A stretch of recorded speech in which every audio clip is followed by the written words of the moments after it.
14 de janeiro. Deixe-me abençoá-lo com minha graça e paz.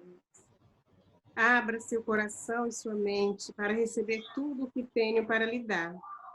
Não tenha vergonha do seu vazio interior. Ao contrário, veja nele a condição ideal para que você seja preenchido pela minha paz. É fácil manipular sua aparência externa, fingir que tem controle sobre tudo. Suas tentativas de parecer bom podem enganar muitas pessoas, mas o vejo sem disfarces, até as profundezas do seu ser. Não há lugar para fingimento na relação comigo. Alegre-se pelo alívio de ser totalmente compreendido. Converse comigo sobre suas dificuldades e inseguranças. Aos poucos, vou transformar suas fraquezas em força. Lembre-se de que nossa relação está embebida em graça. Portanto, nada do que você faça ou deixe de fazer pode separá-lo do meu amor. Vamos nos conectar com essa luz divina. Jesus querido, obrigado. Estamos, mais uma vez, ganhando essa oportunidade de nos conectarmos nessa luz divina. Pedimos, Senhor, que nos abençoe. Abençoe o nosso estudo. Abençoe os nossos lares. Envolva a sua luz divina sobre cada habitante do planeta.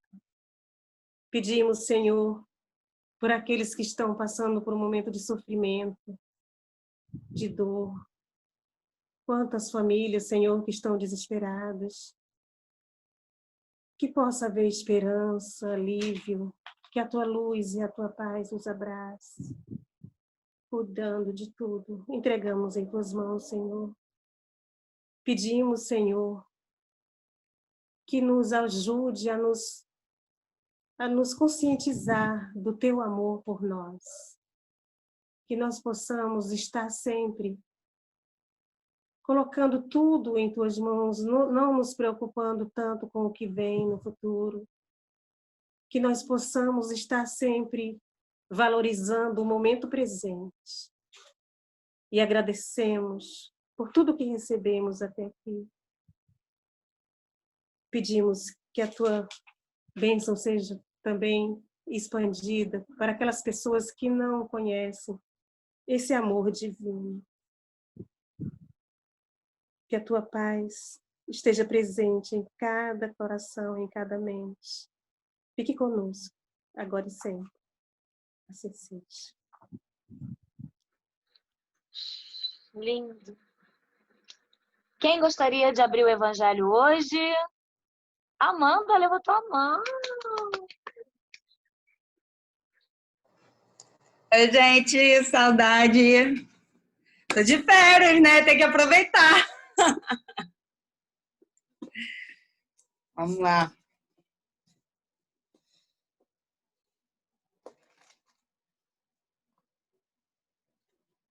Buscai e achareis. Engraçado que é do lado de carregar sua cruz, né? Fala o capítulo, qual é o número? Capítulo 25. Até fiquei em dúvida agora, mas me bateu o olho primeiro buscar e achareis, então vou ler ele. Mas eu achei interessante que do lado está o carregar sua cruz. Eu acho que a Lívia leu ontem, se eu não me engano, não foi? Foi. Então é capítulo 25, item... Item 1. Item 1. Ajuda-te a ti mesmo e o céu te ajudará? Isso. Beleza.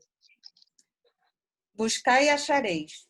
Ajuda-te a ti mesmo, que o céu te ajudará. Pedi e se vos dará. Buscai e achareis. Batei à porta e se vos abrirá.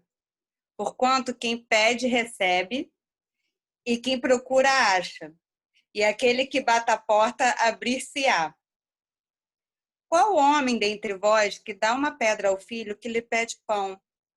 Ou se pedir um peixe, dar-lhe-á uma serpente. Ora, se sendo maus como sois, sabeis dar boas coisas aos vossos filhos. Não é lógico que, com mais forte razão, vosso Pai, que estais nos céus, dê os bens verdadeiros aos que lhe pedirem? Mateus, capítulo 7, versículo 7 a 11. Do ponto de vista terreno, a máxima buscai e achareis é análoga a esta: ajuda-te a ti mesmo, que o céu te ajudará. É o princípio da lei do trabalho e, por conseguinte, da lei do progresso. Porquanto o progresso é filho do trabalho, visto que este põe em ação as forças da inteligência. Na infância da humanidade, o homem só aplica a inteligência à cata do alimento, dos meios de se preservar das intempéries e de se defender dos seus inimigos. Deus, porém, lhe deu a mais do que outorgou ao animal, o desejo incessante do melhor. E é esse desejo que o impele à pesquisa dos meios de melhorar a sua posição, que o leva às descobertas, às invenções, ao aperfeiçoamento da ciência, porquanto é a ciência que lhe proporciona o que lhe falta. Pelas suas pesquisas, a inteligência se lhe engrandece, o moral se lhe depura. As necessidades do corpo sucedem às do espírito, depois do alimento material. Precisa ele do alimento espiritual. É assim que o homem passa da selvageria à civilização. Mas bem pouca coisa é, imperceptível mesmo, em grande número deles, o progresso que cada um realiza individualmente no curso da vida. Como poderia então progredir a humanidade sem a pré-existência e a reexistência da alma? Se as almas se fossem todos os dias para não mais voltarem, a humanidade se renovaria incessantemente com os elementos primitivos, tendo de fazer tudo, de aprender tudo. Não haveria, nesse caso, razão para que o homem se achasse hoje mais adiantado do que nas primeiras idades do mundo, uma vez que a cada nascimento todo o trabalho intelectual teria de recomeçar. Ao contrário, voltando com o progresso que já realizou e adquirindo de cada vez alguma coisa a mais, a alma passa gradualmente da barbárie à civilização material e desta à civilização moral. Vide capítulo 4, item 17. Para aqui. Vamos comentar alguma coisa? Vamos. Bom,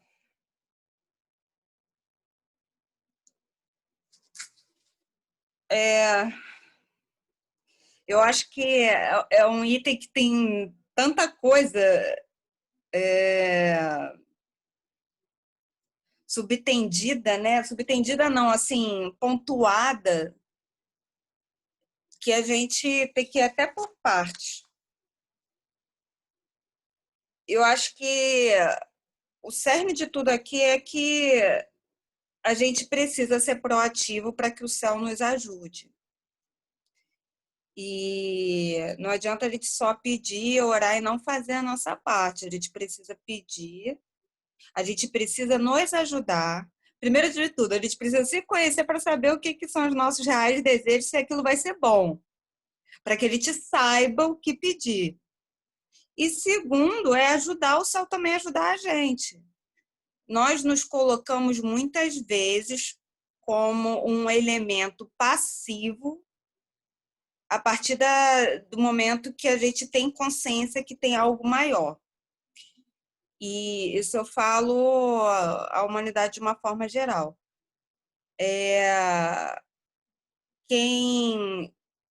São os dois contrapontos, né? Quem acredita que há algo superior a mais tem que entender que nós somos elementos criadores nesse mundo e temos que fazer a nossa parte para que esse mundo dê o salto evolutivo e material também. E tem um outro contraponto que não acredita em algo superior, ele tem uma proatividade de se achar até Deus, que são, às vezes, pessoas muito inteligentes e que criam coisas e tal, e que muitas vezes se equivocam na utilidade daquilo. Então, assim, eu creio que dentro dessa perspectiva aqui do buscar e achareis, de você evoluir e saber que está subordinado a um todo, que você é um elemento que também cria, que você faz a sua parte proativa, a gente também... eu não sei se eu estou conseguindo me fazer clara, porque como trabalho na área acadêmica, eu vejo muita gente que é ateu. E quando a gente não acredita que tem algo superior, a gente quer fazer muitas vezes as coisas do nosso jeito e usa a inteligência de uma maneira equivocada. Então, e também tem um outro contraponto que é do pessoal que ora, pede para Deus e reclama quando não obtém, que é uma posição passiva demais. Então, a gente tem que encontrar um caminho do meio, um caminho de submissão à vontade de Deus, de respeito à vontade de Deus, respeito à natureza, se conhecer, saber o que é bom para melhorar materialmente, moralmente o mundo, mas sabendo que a gente tem que fazer a nossa parte para que isso aconteça, seja materialmente, seja espiritualmente, procurando melhorar o nosso nível moral e espiritual. Isso é um ponto aqui do buscar e achareis. O outro ponto é que sempre decai na crença na reencarnação, que é quando ele já está falando aqui no final do item. Se a gente não tivesse a evolução de fato e não tivesse o processo reencarnatório, a gente estaria sempre voltando do zero. A gente não daria os saltos evolutivos que a gente tem. A gente ia sempre parar num platô da evolução como sociedade. Então, assim, a gente ia estar ali ainda naquele estado de barbárie, a gente não ia estar na tecnologia que a gente tem hoje em dia, a gente não ia estar falando de meditação, a gente não ia estar falando de física quântica, consciência e uma série de outras coisas se a gente não viesse depurando o nosso nível de consciência evolutiva. Então, o que me saltou aos olhos desses trechos, além dessa questão, essa questão de que a gente precisa ser proativo e saber que a gente está subordinado à vontade de Deus, mas que a gente tem nossa parte ativa nisso, que para isso a gente tem que fazer, tem que confiar na gente mesmo, e para isso acontecer a gente tem que se conhecer, porque senão a gente vai aonde vai a boiada.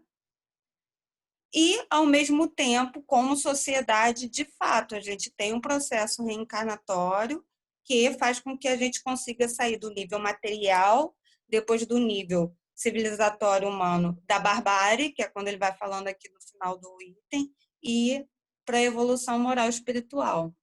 Enfim, foi isso que me veio aqui à cabeça, também por conta das vivências das pessoas que eu convivo.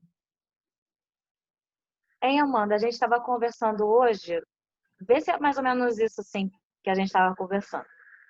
Até escrevi aqui algumas coisas. Um pai perfeito nada mal pode dar aos seus filhos, né? Como está dizendo no texto. Que Deus é perfeito, ele não vai dar nada de ruim para gente.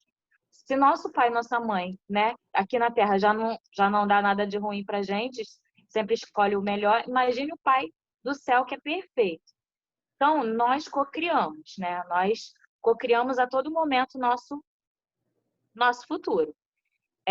Mas tudo tem o tempo divino, né? Uhum. E se não for para nossa evolução, não vai acontecer. Sim. Concorda comigo? Concordo. É aqui, né? Ajuda-te, o céu te ajudará, pedir, obtereis e tal, mas a gente tem que estar subordinado a essa vontade divina. A gente tem que ter consciência que as coisas têm o seu tempo, a gente tem que ter consciência que Deus não vai colocar na nossa vida aquilo que não for bom para a gente, de alguma forma.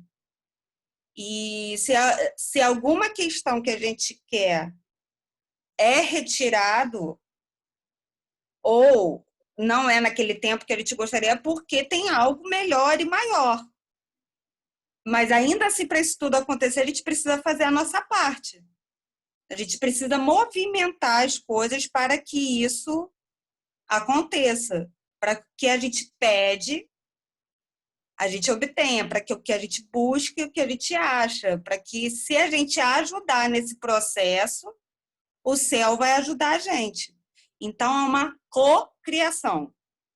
Por isso que não é só criação divina, não é só criação humana, é uma cocriação. A gente ainda se coloca como um elemento muito passivo desse processo todo, e eu acho que toda hora o Evangelho vem chamando a gente para que a gente precise se trabalhar e trabalhar para que essas coisas realmente se tornem uma nova consciência. Porque Deus, ele está vendo lá na frente, né? A gente não sabe o que é bom pra gente. A gente pede, a gente vai cocriando, mas Deus está vendo lá na frente. E se não for bom, ele não vai permitir, porque ele tá com uma visão lá na frente. E também Sim, ele tem a lembrança, né? A gente não tem a lembrança do que a gente fez, né? E Deus sabe também do que a gente plantou, o que a gente tem que colher, né? A sim, gente não.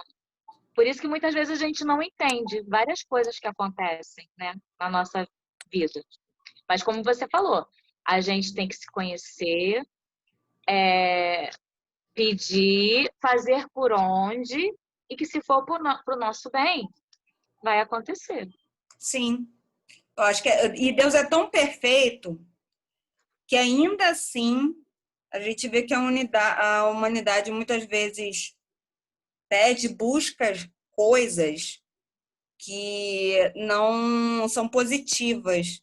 Ainda assim, ele dá a oportunidade de que a pessoa obtenha aquela coisa que às vezes pode não fazer bem a ela, mas que vai trazer um aprendizado moral e evolutivo que vai fazer com que ela repense isso no futuro. Perfeito. A gente consegue aprender sempre, né? Com todas as oportunidades. Se a gente tiver olhos Sim, de ver, né? sim, com certeza. Alguém mais gostaria de falar alguma coisa? A Luciana e depois a Lívia. O texto fala sobre essa capacidade humana de não viver só à base dos instintos, né? Nós somos os animais, carregamos potências diferentes dos animais, né? Dos outros animais. A gente carrega a inteligência, nós temos a inteligência e o poder da escolha. Eu gosto muito de filosofia e é muito dito isso nas aulas, porque existem seres humanos que vivem à base de instinto animal só. É aquele ser humano que trabalha para comer, que existe só para se alimentar e para procriar. Ele não expande a capacidade dele, né? Que, na verdade, tem muito a ver com o texto, porque esse buscai e achareis está falando dessa capacidade de expansão, de você se tornar de fato um ser humano. Um ser humano, quando ele desenvolve virtudes e valores, ele é capaz de coisas inacreditáveis, assim. Então, eu acho que o texto vai muito para esse lado, para essa nossa capacidade, esse livre-arbítrio que a gente tem de crescer ou não, de ficar a vida inteira reclamando ou de ir à luta, de trabalhar. O texto, quando o próximo parágrafo do texto fala disso, dos nossos membros. Nós fomos criados com membros, né, superiores, inferiores, e que se a gente não trabalhasse, eles seriam atrofiados. Então, assim, nós viemos prontos para essa evolução acontecer. E a gente fica estagnado, achando que vai cair do céu, quando na verdade a gente precisa colocar a mão na massa, a gente tem que ir atrás. E isso também intelectualmente, não só materialmente falando, né? Eu acho que está mais também voltado para isso. Show, vai, Lívia. Então, eu concordo, né, com tudo que as meninas falaram e me fez pensar muito, né, pensando também na leitura de ontem, né, no Carregar a Cruz, me faz pensar muito nisso, no nosso carregar. O que é carregar a cruz? É tomar a responsabilidade da nossa vida para a gente também, né? Muitas das vezes a gente não quer tomar essa responsabilidade, né? É mais fácil a gente culpar N fatores, né? Do que a gente realmente tomar essa responsabilidade e falar, não, eu vou atrás, eu vou fazer, eu vou tomar atitude, né? E conforme a gente vai caminhando, Deus vai nos guiando. A gente pode ver isso no primeiro parágrafo, quando é a passagem de Mateus, né?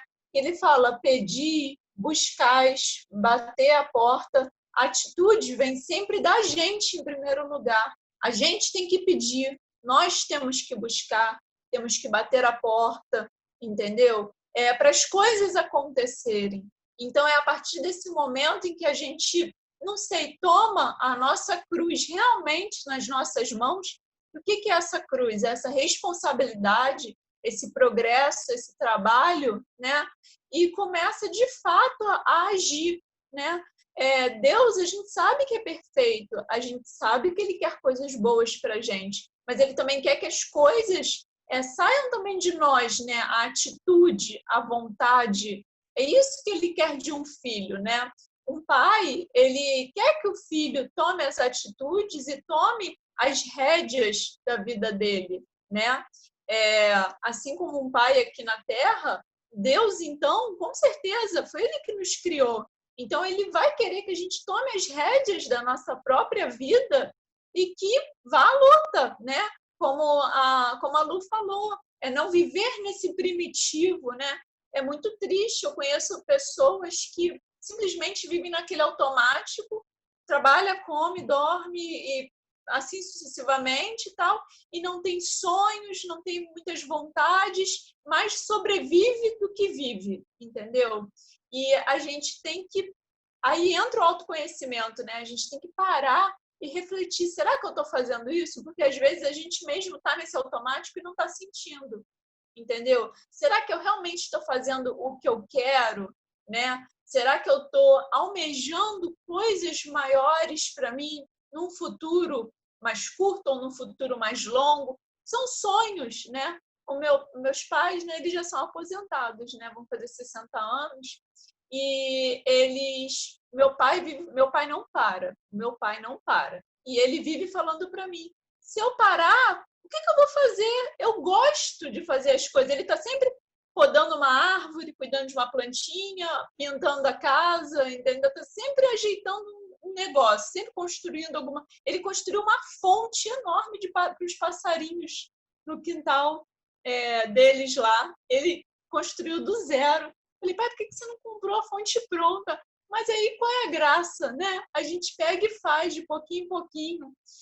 Então, eu acho isso sensacional, entendeu? Eu quero minha aposentadoria assim, entendeu? Bem de boa, bem, né, fazendo as coisas. E eu noto que eles ainda, mesmo chegando nessa fase mais madura da vida, eles têm sonhos, eles têm vontade. Então, é isso que a gente tem que correr atrás. E como a gente corre atrás disso? Com muito trabalho, com muito esforço, para a gente colher os frutos depois, né? É tão bom, no final de tudo, a gente vê que, poxa, deu certo, agora eu estou colhendo os frutos, né? E também fala muito de fé raciocinada, né?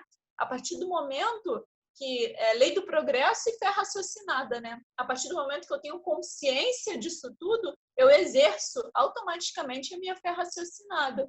Eu não simplesmente entrego as coisas para Deus e, seja feita a sua vontade, e não tomo atitude nenhuma. Isso não é fé raciocinada. Eu entrego a minha vida a Deus, mas eu tomo as minhas atitudes. E eu acho que é isso que Deus quer para a gente, com certeza. Adoro! Deixa eu Lu, só fala. concluir com uma historinha que eu vi. Uma vela, né? A vela, ela foi criada para dar a luz. Mas se você não acende essa vela, ela morre, ela perde a utilidade dela, porque a cera vai estragando, como um peso de papel. Tem muita vela bonita, né, em formatos bonitos, que todo mundo às vezes tem pena de acender e coloca ela ali como um pezinho de papel. É a mesma coisa o ser humano. Se você passar a vida inteira sem acender essa sua luz, sem desabrochar, sem buscar, de fato, o que você veio fazer aqui, você vai morrer como um peso de papel. Todo mundo veio para buscar. Todo mundo que buscar vai achar. Essa é a máxima de Jesus, para mim. Gente, vocês estão muito inspirados, hein? Ah, tô amando. Quer falar, Amanda?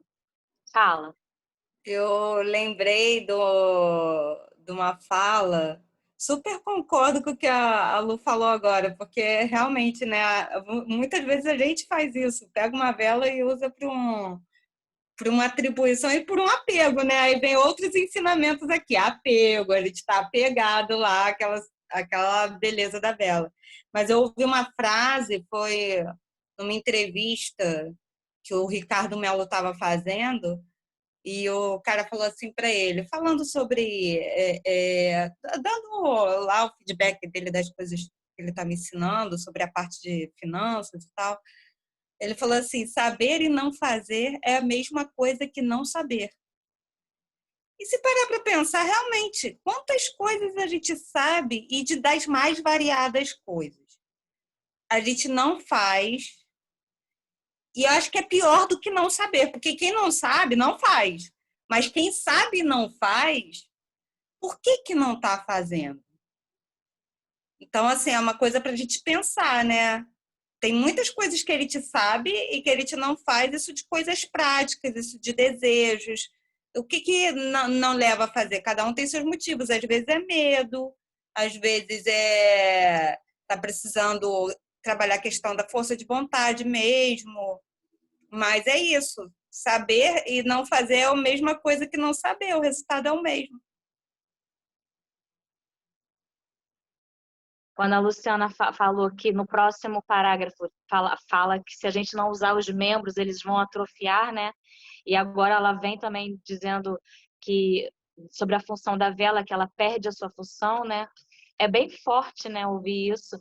E realmente o nosso corpo, ele precisa do movimento, né? Se você não usa, se você fica deitado o tempo inteiro, acamado, você precisa até, se você ficar acamado, você precisa até se movimentar, se virar, porque senão dá doença, né? Dá escaras, dá feridas. O seu corpo, ele precisa de movimento, né? A todo momento. O cérebro também. Verdade. Gente, está acabando o nosso tempo. Quem gostaria de fazer a prece final hoje? Levante seu dedinho. Lívia. Tudo bom. Bom, vamos fechar nossos olhos e com sentimento de gratidão, sentimento de paz no coração, leveza, agradecer por mais esse evangelho, por mais esses minutos que a gente pôde passar juntos, agradecer a toda a espiritualidade que esteve conosco, inspirando cada um a falar e inspirando também os que estavam aqui para ouvir, que possamos sempre ter essa troca, que possamos sempre estar conectados no bem, conectados no amor, sempre tentando ao máximo crescer, né, nessa lei do progresso, não só aqui, mas também lá fora, na vida. Que possamos sempre estar dispostos a mudar, dispostos a ouvir e dispostos a ajudar. Muito obrigada, Pai. Peço que, ao final do Evangelho, as nossas águas possam ser fluidificadas de acordo com a necessidade de cada um aqui. Zela por nós, Pai, hoje e sempre, e que possamos sempre ter essa força de vontade para seguir e para sempre buscar o melhor para nós, e que isso possa se refletir sempre também para o melhor dos que estão à nossa volta. Assim seja. Vamos tirar nossa foto? 1, 2, 3 e sorrindo. Pronto, pode se mexer.